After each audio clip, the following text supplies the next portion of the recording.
मेरे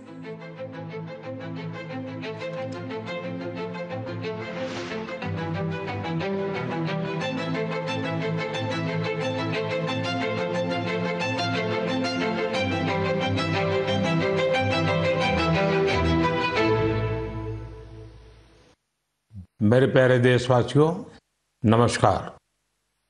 आज पूरा देश आतंकवाद के खिलाफ एकजुट है, आक्रोश से भरा हुआ है, संकल्पबद्ध है। आज हर भारतीय का यही संकल्प है, हमें आतंकवाद को खत्म करना ही है। साथियों, ऑपरेशन सिंदूर के दौरान हमारी सेनाओं ने जो पराक्रम दिखाया है, उसने हर हिंदुस्तानी का सिर ऊंचा कर दिया है। जिस प्रिसीजन के साथ, जिस सटीकता के साथ हमारी सेनाओं ने सीमा पार के आतंकवादी ठिकानों को ध्वस्त किया, वो अद्भुत है। ऑपरेशन सिंदूर ने दुनिया भर में आतंक के खिलाफ लड़ाई को नया विश्वास और उत्साह दिया है। साथियों, ऑपरेशन सिंदूर सिर्फ एक सैन्य मिशन नहीं है, ये हमारे संकल्प, साहस और बदलते भारत की तस्वीर है। और इस तस्वीर ने पूरे देश को देशभक्ति के भावों से भर दिया है, तिरंगे में रंग दिया है। आपने देखा होगा, देश के कई शहरों में, गांवों में, छोटे छोटे कस्बों में तिरंगा यात्राएं निकाली गई। हजारों लोग हाथों में तिरंगा लेकर देश की सेना, उसके प्रति वंदन अभिनंदन करने निकल पड़े। कितने ही शहरों में सिविल डिफेंस वॉलंटियर बनने के लिए बड़ी संख्या में युवा एकजुट हो गए। और हमने देखा, चंडीगढ़ के वीडियो तो काफी वायरल हुए थे। सोशल मीडिया पर कविताएं लिखी जा रही थी, संकल्प गीत गाए जा रहे थे, छोटे छोटे बच्चे पेंटिंग्स बना रहे थे जिनमें बड़े संदेश छुपे थे। मैं अभी 3 दिन पहले बीकानेर गया था। वहां बच्चों ने मुझे ऐसी ही एक पेंटिंग भेंट की थी। ऑपरेशन सिंदूर ने देश के लोगों को इतना प्रभावित किया है कि कई परिवारों ने इसे अपने जीवन का हिस्सा बना लिया है। बिहार के कटिहार में, यूपी के कुशीनगर में और भी कई शहरों में उस दौरान जन्म लेने वाले बच्चों का नाम सिंदूर रखा गया है। साथियों, हमारे जवानों ने आतंक के अड्डों को तबाह किया। यह उनका अदम्य साहस था और उसमें शामिल थी भारत में बने हथियारों, उपकरणों और टेक्नोलॉजी की ताकत। उसमें आत्मनिर्भर भारत का संकल्प भी था। हमारे इंजीनियर्स, हमारे तकनीशियन, हर किसी का पसीना इस विजय में शामिल है। इस अभियान के बाद पूरे देश में वोकल फॉर लोकल को लेकर एक नई ऊर्जा दिख रही है। कई बातें मन को छू जाती है। एक माँ बाप ने कहा, अब हम अपने बच्चों के लिए सिर्फ भारत में बने खिलौने ही लेंगे। देशभक्ति की शुरुआत बचपन से होगी। कुछ परिवारों ने शपथ ली है, हम अपनी अगली छुट्टियां देश के किसी खूबसूरत जगह में ही बिताएंगे। कई युवाओं ने मेड इन इंडिया का संकल्प लिया है, वो देश में ही शादी करेंगे। किसी ने ये भी कहा है, अब जो भी गिफ्ट देंगे वह किसी भारतीय शिल्पकार के हाथों से बना होगा। साथियों, यही तो है भारत की असली ताकत, जन मन का जुड़ाव, जन भागीदारी। मैं आप सबसे भी आग्रह करता हूं, आइए इस अवसर पर एक संकल्प लें। हम अपने जीवन में जहां भी संभव हो देश में बनी चीजों को प्राथमिकता देंगे। यह सिर्फ आर्थिक आत्मनिर्भरता की बात नहीं है, यह राष्ट्र के निर्माण में भागीदारी का भाव है। हमारा एक कदम भारत की प्रगति में बहुत बड़ा योगदान बन सकता है। साथियों, बस से कहीं आना जाना कितनी सामान्य बात है, लेकिन मैं आपको एक ऐसे गांव के बारे में बताना चाहता हूं जहां पहली बार एक बस पहुंची। इस दिन का वहां के लोग वर्षों से इंतजार कर रहे थे और जब गांव में पहली बार बस पहुंची तो लोगों ने ढोल नगाड़े बजाकर उसका स्वागत किया। बस को देखकर लोगों की खुशी का ठिकाना नहीं था। गांव में पक्की सड़क थी, लोगों को जरूरत थी, लेकिन पहले कभी यहां बस नहीं चल पाई थी। क्यों? क्योंकि ये गांव माओवादी हिंसा से प्रभावित था। यह जगह है महाराष्ट्र के गढ़चिरौली जिले में और इस गांव का नाम है काटेजरी।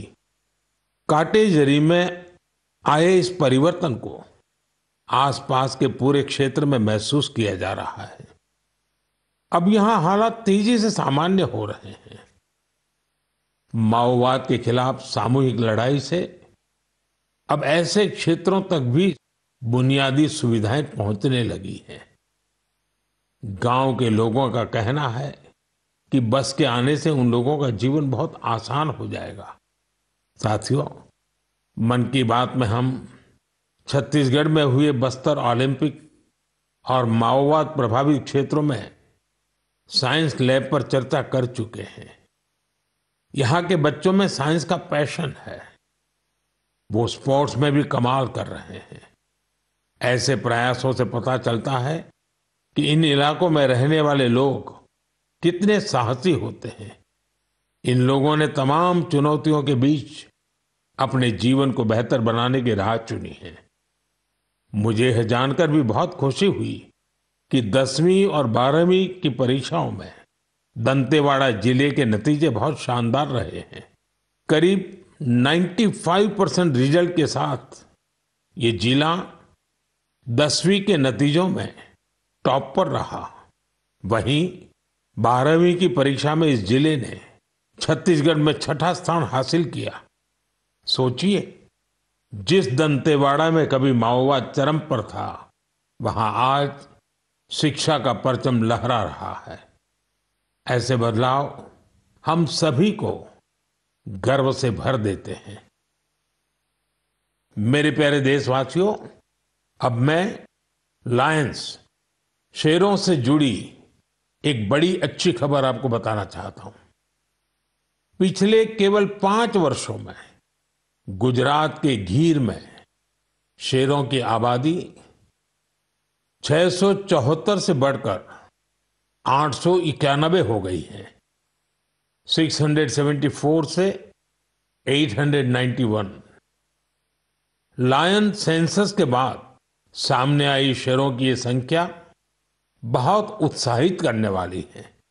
साथियों, आप में से बहुत से लोग यह जानना चाह रहे होंगे कि आखिर ये एनिमल सेंसस होती कैसे है। ये एक्सरसाइज बहुत ही चुनौतीपूर्ण है। आपको यह जानकर हैरानी होगी कि लायन सेंसस 11 जिलों में 35,000 वर्ग किलोमीटर के दायरे में की गई थी। सेंसस के लिए टीमों ने राउंड द क्लॉक यानी 2400 घंटे इन क्षेत्रों की निगरानी की। इस पूरे अभियान में वेरिफिकेशन और क्रॉस वेरिफिकेशन दोनों किए गए। इससे पूरी बारीकी से शेरों की गिनती का काम पूरा हो सका। साथियों, एशियाटिक लायन की आबादी में बढ़ोतरी ये दिखाती है कि जब समाज में ओनरशिप का भाव मजबूत होता है तो कैसे शानदार नतीजे आते हैं। कुछ दशक पहले गीर में हालात बहुत चैलेंजिंग थे, लेकिन वहां के लोगों ने मिलकर बदलाव लाने का बीड़ा उठाया। वहां लेटेस्ट टेक्नोलॉजी के साथ ही ग्लोबल बेस्ट प्रैक्टिसेस को भी अपनाया गया। इसी दौरान गुजरात ऐसा पहला राज्य बना जहां बड़े पैमाने पर फॉरेस्ट ऑफिसर के पद पर महिलाओं की तैनाती की गई। आज हम जो नतीजे देख रहे हैं उसमें इन सभी का योगदान है। वाइल्ड लाइफ प्रोटेक्शन के लिए हमें ऐसे ही हमेशा जागरूक और सतर्क रहना होगा। मेरे प्यारे देशवासियों, 2-3 दिन पहले ही मैं पहली राइजिंग नॉर्थ ईस्ट समिट में गया था। उससे पहले हमने नॉर्थ ईस्ट के सामर्थ्य को समर्पित अष्टलक्ष्मी महोत्सव भी मनाया था। नॉर्थ ईस्ट की बात ही कुछ और है। वहां का सामर्थ्य, वहां का टैलेंट वाकई अद्भुत है। मुझे एक दिलचस्प कहानी पता चली है क्राफ्टेड फाइबर्स की। क्राफ्टेड फाइबर्स ये सिर्फ एक ब्रांड नहीं, सिक्किम की परंपरा, बुनाई की कला और आज के फैशन की सोच, तीनों का सुंदर संगम है। इसकी शुरुआत की डॉक्टर चेवांग नोरबू भूटिया ने। पैसे से वो वेटरनरी डॉक्टर है और दिल से सिक्किम की संस्कृति के सच्चे ब्रांड एम्बेसडर। उन्होंने सोचा क्यों न बुनाई को एक नया आयाम दिया जाए, और इसी सोच से जन्म हुआ क्राफ्टेड फाइबर का। उन्होंने पारंपरिक बुनाई को मॉडर्न फैशन से जोड़ा और इसे बनाया एक सोशल एंटरप्राइज। अब उनके यहाँ केवल कपड़े नहीं बनते, उनके यहाँ जिंदगियां बुनी जाती है। वे लोकल लोगों को स्किल ट्रेनिंग देते हैं, उन्हें आत्मनिर्भर बनाते हैं। गांवों के बुनकर, पशुपालक और सेल्फ हेल्प ग्रुप, इन सबको जोड़कर डॉक्टर भूटिया ने रोजगार के नए रास्ते बनाए हैं। आज स्थानीय महिलाएं और कारीगर अपने हुनर से अच्छी कमाई कर रहे हैं। क्राफ्टेड फाइबर्स के शॉल, स्टॉल, दस्ताने, मोजे सब लोकल हैंडलूम से बने होते हैं। इसमें जो ऊन का इस्तेमाल होता है वो सिक्किम के खरगोशों और भेड़ों से आता है। रंग भी पूरी तरह प्राकृतिक होते हैं, कोई केमिकल नहीं, सिर्फ प्रकृति की रंगत। डॉक्टर भूटिया ने सिक्किम की पारंपरिक बुनाई और संस्कृति को एक नई पहचान दी है। डॉक्टर भूटिया का काम हमें सिखाता है कि जब परंपरा को पैशन से जोड़ा जाए तो वो दुनिया को कितना लुभा सकती है।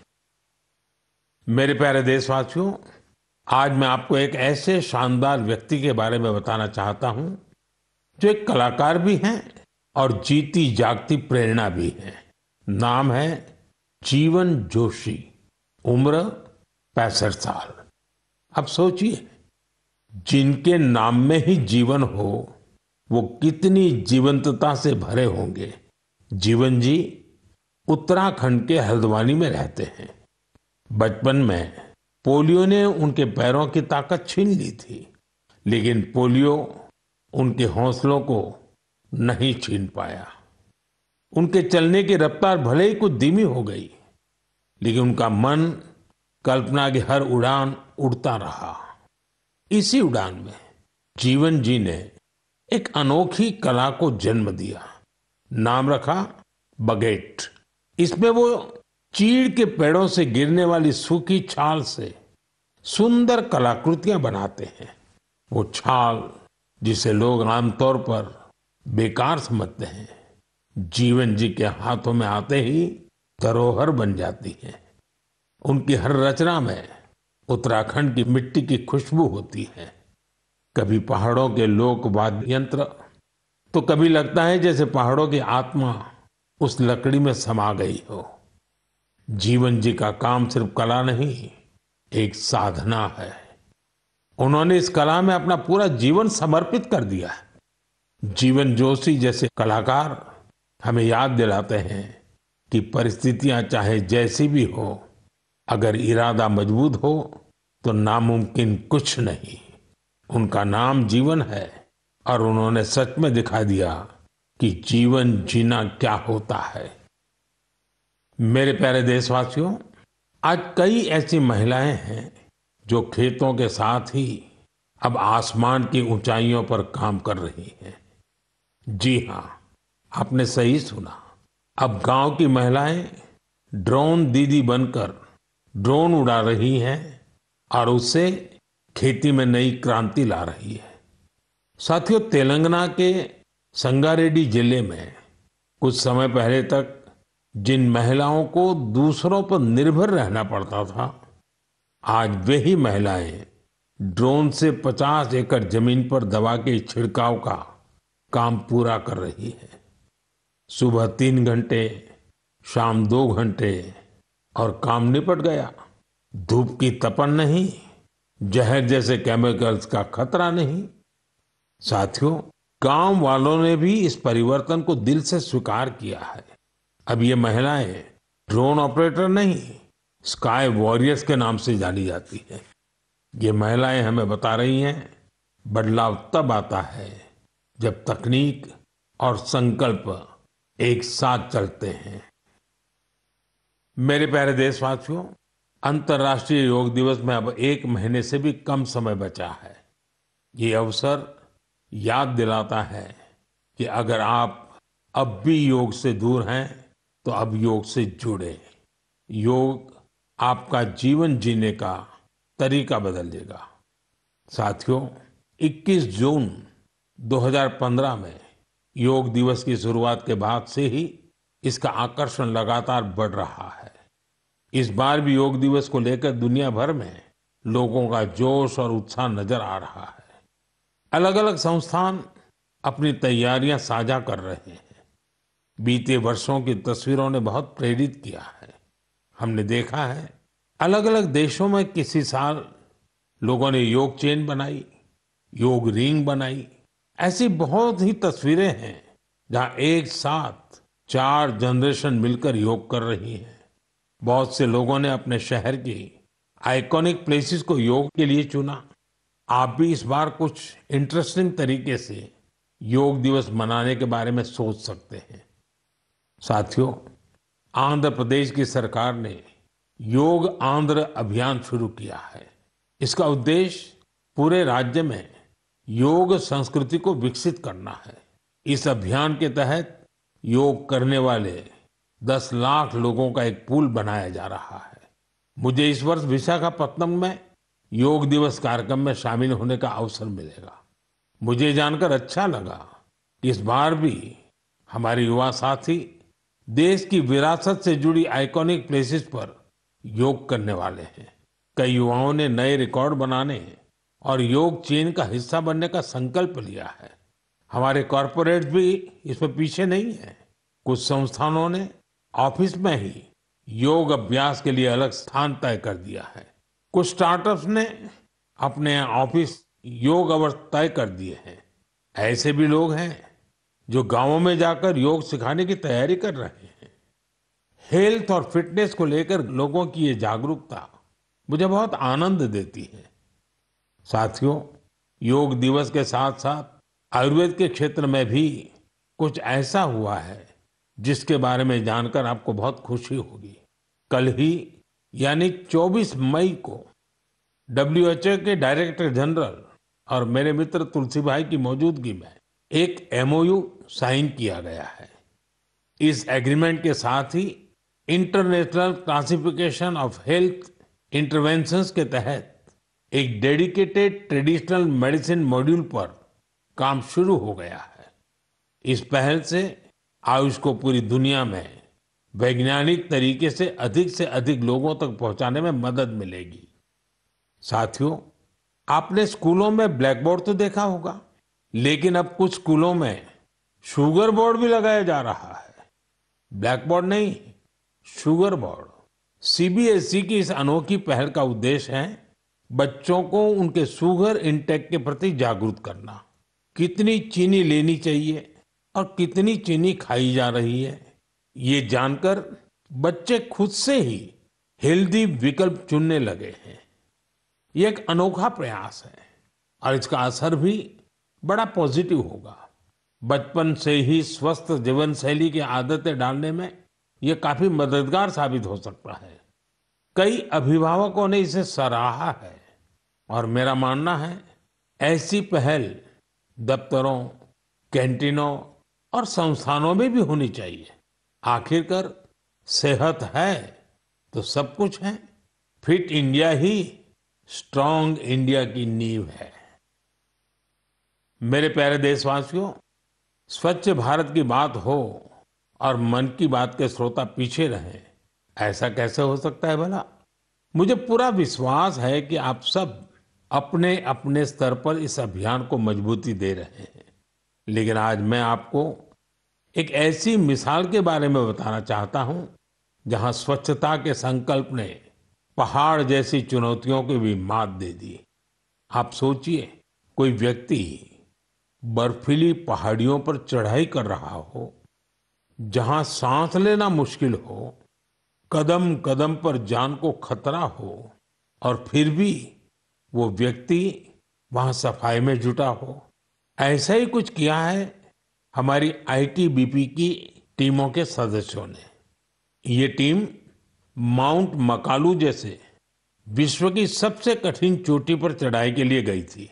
पर साथियों, उन्होंने सिर्फ पर्वतारोहण नहीं किया, उन्होंने अपने लक्ष्य में एक मिशन और जोड़ा, स्वच्छता का। चोटी के पास जो कचरा पड़ा था, उन्होंने उसे हटाने का बीड़ा उठाया। आप कल्पना कीजिए, 150 किलो से ज्यादा नॉन बायोडिग्रेडेबल वेस्ट इस टीम के सदस्य अपने साथ नीचे लाए। इतनी ऊंचाई पर सफाई करना कोई आसान काम नहीं है, लेकिन यह दिखाता है कि जहां संकल्प होता है, वहां रास्ते अपने आप बन जाते हैं। साथियों, इसी से जुड़ा एक और जरूरी विषय है पेपर वेस्ट और रिसाइकलिंग। हमारे घरों और दफ्तरों में हर दिन बहुत सारा पेपर वेस्ट निकलता है। शायद हम इसे सामान्य मानते हैं, लेकिन आपको जानकर हैरानी होगी, देश के लैंडफिल वेस्ट का लगभग 1/4 हिस्सा कागज से जुड़ा होता है। आज जरूरत है हर व्यक्ति इस दिशा में जरूर सोचे। मुझे जानकर अच्छा लगा कि भारत के कई स्टार्टअप्स इस सेक्टर में शानदार काम कर रहे हैं। विशाखापत्तनम, गुरुग्राम, ऐसे कई शहरों में कई स्टार्टअप पेपर रिसाइकलिंग के इनोवेटिव तरीके अपना रहे हैं। कोई रिसाइकल पेपर से पैकेजिंग बोर्ड बना रहा है, कोई डिजिटल तरीकों से न्यूज़पेपर रिसाइकलिंग को आसान बना रहा है। जालना जैसे शहरों में कुछ स्टार्टअप 100% रिसाइकल्ड मटेरियल से पैकेजिंग रोल और पेपर कोर बना रहे हैं। आप ये भी जानकर प्रेरित होंगे, 1 टन कागज की रिसाइकलिंग से 17 पेड़ कटने से बचते हैं और हजारों लीटर पानी की बचत होती है। अब सोचिए, जब पर्वतारोही इतने कठिन हालत में कचरा वापस ला सकते हैं, तो हमें भी अपने घर या दफ्तर में पेपर को अलग करके रिसाइकलिंग में अपना योगदान जरूर देना चाहिए। जब देश का हर नागरिक ये सोचेगा कि देश के लिए मैं क्या बेहतर कर सकता हूं, तभी मिलकर हम बड़ा परिवर्तन ला सकते हैं। साथियों, बीते दिनों खेलो इंडिया गेम्स की बड़ी धूम रही। खेलो इंडिया के दौरान बिहार के 5 शहरों ने मेजबानी की थी। वहां अलग अलग कैटेगरी के मैच हुए थे। पूरे भारत से वहां पहुंचे एथलीट्स की संख्या 5,000 से भी ज्यादा थी। इन एथलीट्स ने बिहार की स्पोर्टिंग स्पिरिट की, बिहार के लोगों से मिली आत्मीयता की बड़ी तारीफ की है। साथियों, बिहार की धरती बहुत खास है। इस आयोजन में यहाँ कई यूनिक चीजें हुई हैं। खेलो इंडिया यूथ गेम्स का ये पहला आयोजन था जो ओलंपिक चैनल के जरिए दुनिया भर में पहुंचा। पूरे विश्व के लोगों ने हमारे युवा खिलाड़ियों की प्रतिभा को देखा और सराहा। मैं सभी पदक विजेताओं, विशेषकर टॉप के 3 विनर्स महाराष्ट्र, हरियाणा और राजस्थान को बधाई देता हूं। साथियों, इस बार खेलो इंडिया में कुल 26 रिकॉर्ड बने।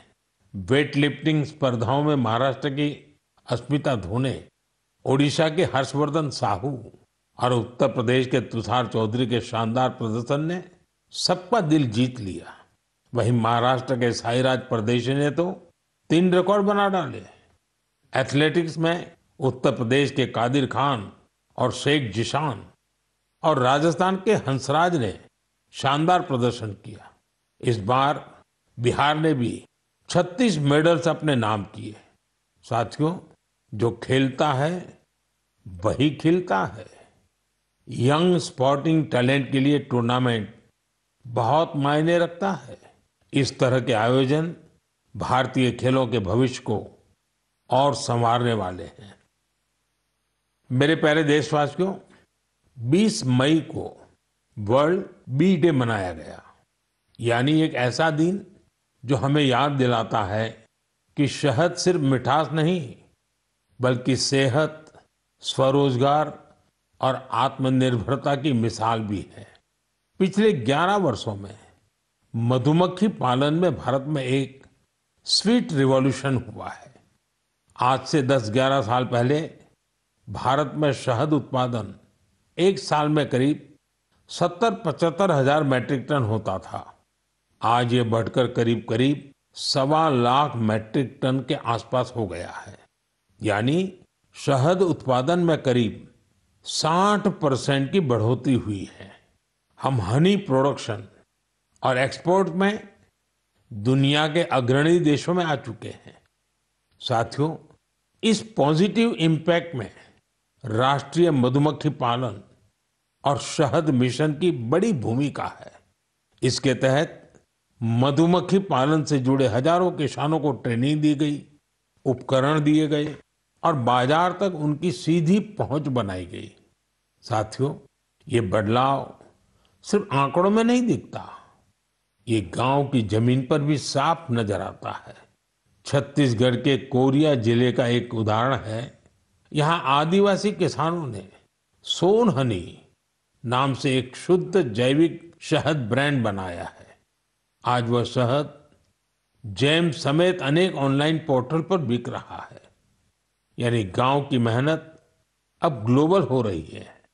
इसी तरह उत्तर प्रदेश, गुजरात, जम्मू कश्मीर, पश्चिम बंगाल और अरुणाचल प्रदेश में हजारों महिलाएं और युवा अब हनी उद्यमी बन चुके हैं। साथियों, और अब शहद की केवल मात्रा नहीं, उसकी शुद्धता पर भी काम हो रहा है। कुछ स्टार्टअप अब एआई और डिजिटल टेक्नोलॉजी से शहद की गुणवत्ता को प्रमाणित कर रहे हैं। आप अगली बार जब भी शहद खरीदें तो इन हनी उद्यमियों द्वारा बनाए गए शहद को जरूर आजमाएं। कोशिश करें कि किसी लोकल किसान से, किसी महिला उद्यमी से भी शहद खरीदें, क्योंकि उस हर बूंद में स्वाद ही नहीं, भारत की मेहनत और उम्मीदें घुली होती हैं। शहद की ये मिठास आत्मनिर्भर भारत का स्वाद है। साथियों, जब हम शहद से जुड़े देशों के प्रयासों की बात कर रहे हैं तो मैं आपको एक और पहल के बारे में बताना चाहता हूं। ये हमें याद दिलाती है कि हनी बीज की सुरक्षा सिर्फ पर्यावरण की नहीं, हमारी खेती और फ्यूचर जनरेशन की भी जिम्मेदारी है। ये उदाहरण है पुणे शहर का, जहां एक हाउसिंग सोसाइटी में मधुमक्खियों का एक छत्ता हटाया गया, शायद सुरक्षा के कारण या डर की वजह से। लेकिन इस घटना ने किसी को कुछ सोचने पर मजबूर कर दिया। अमित नाम के एक युवा ने तय किया कि बीज को हटाना नहीं, उन्हें बचाना चाहिए। उन्होंने खुद सीखा, मधुमक्खियों पर सर्च की और दूसरों को भी जोड़ना शुरू किया। धीरे धीरे उन्होंने एक टीम बनाई जिसे उन्होंने नाम दिया बी फ्रेंड्स, यानी बी मित्र। अब ये बी फ्रेंड्स मधुमक्खियों के छत्तों को एक जगह से दूसरी जगह सुरक्षित तरीके से ट्रांसफर करते हैं, ताकि लोगों को खतरा न हो और हनी बीज भी जिंदा रहे। अमित जी के इस प्रयास का असर भी बड़ा शानदार हुआ है। हनी बीज की कॉलोनी बच रही है, हनी प्रोडक्शन बढ़ रहा है और सबसे जरूरी है, लोगों में अवेयरनेस भी बढ़ रही है। ये पहल हमें सिखाती है कि जब हम प्रकृति के साथ तालमेल में काम करते हैं तो उसका फायदा सबको मिलता है। मेरे प्यारे देशवासियों, मन की बात के इस एपिसोड में इस बार इतना ही। आप इसी तरह देश के लोगों की उपलब्धियों को समाज के लिए उनके प्रयासों को मुझे भेजते रहिए। मन की बात के अगले एपिसोड में फिर मिलेंगे। कई नए विषयों और देशवासियों की नई उपलब्धियों की चर्चा करेंगे। मुझे आपके संदेशों का इंतजार है। आप सबका बहुत बहुत धन्यवाद। नमस्कार।